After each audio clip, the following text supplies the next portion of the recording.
Subscribe कीजिए BS recording studio Balpur को और बेल आइकन को दबाना ना भूलें।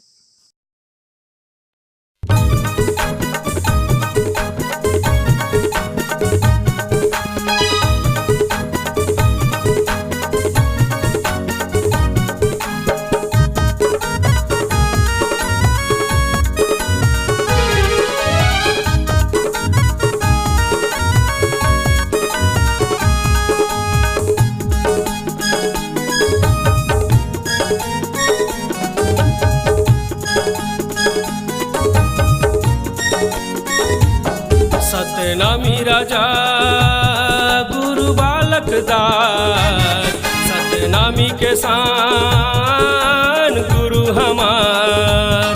सतनामी राजा गुरु बालक दास, सतनामी के शान गुरु हमार।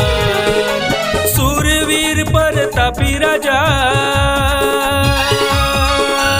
सूरवीर प्रतापी राजा, कैथे गुरु बालक दास ला।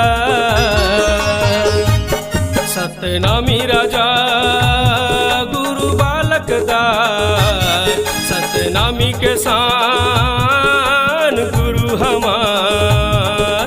जय हो गुरु बालक दास, बलिदानी राजा गुरु बालक दास।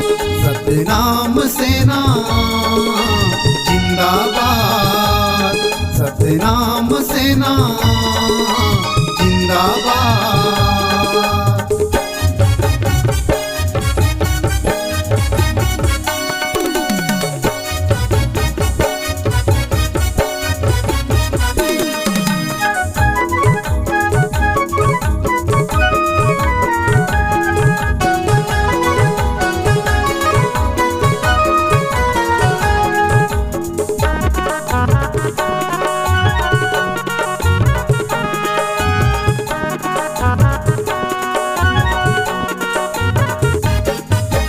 हाथी के करे सवारी राजा गुरु घासीदास के दुलारा रे।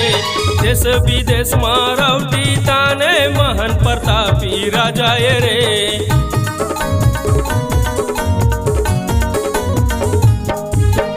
हाथी के करे सवारी राजा गुरु घासीदास के दुलारा रे।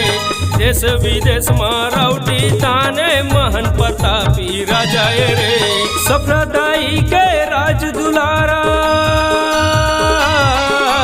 सफरदाई के राज दुलारा, दुश्मन ला मारे दहाड़ रे। सतनामी राजा गुरु बालक दास, सतनामी के शान गुरु हमार। सतनामी राजा गुरु बालक दास, सतनामी के शान गुरु हमार। सूरवीर प्रतापी राजा, सूरवीर प्रतापी राजा, कैथे गुरु बालक दास ला। सतनामी राजा गुरु बालक दास, सतनामी के शान गुरु हमार। सतनामी राजा गुरु बालक दास, सतनामी के शान गुरु हमार।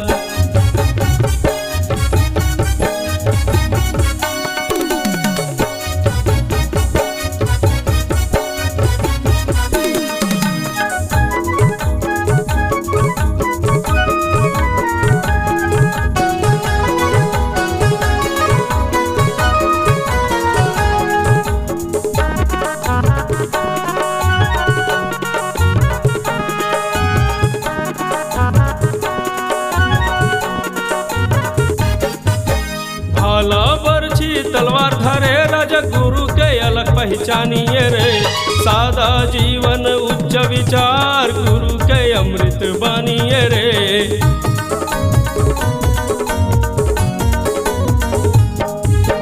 भाला बरछी तलवार धरे राजा गुरु के अलग पहचानिए रे।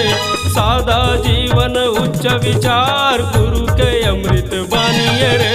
जन जन के खातिर तय गुरु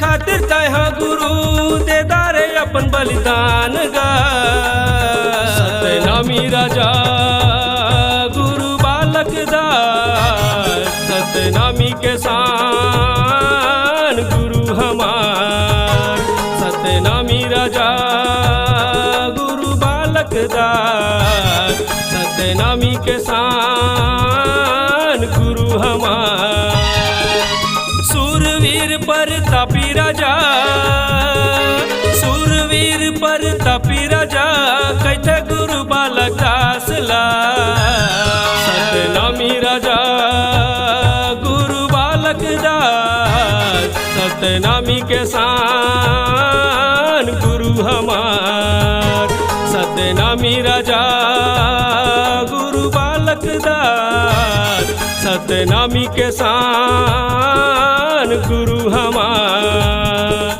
जय हो गुरु बालक दास बलिदानी राजा गुरु बालक दास सतनाम सेना जिंदाबाद सतनाम सेना जिंदाबाद। अगर आप अपने सुमधुर आवाज को जन जन तक पहुंचाना चाहते हैं तो चले आइए BS multi track digital recording studio Balpur Sirsiva. संपर्क करें मोबाइल नंबर 9399995431।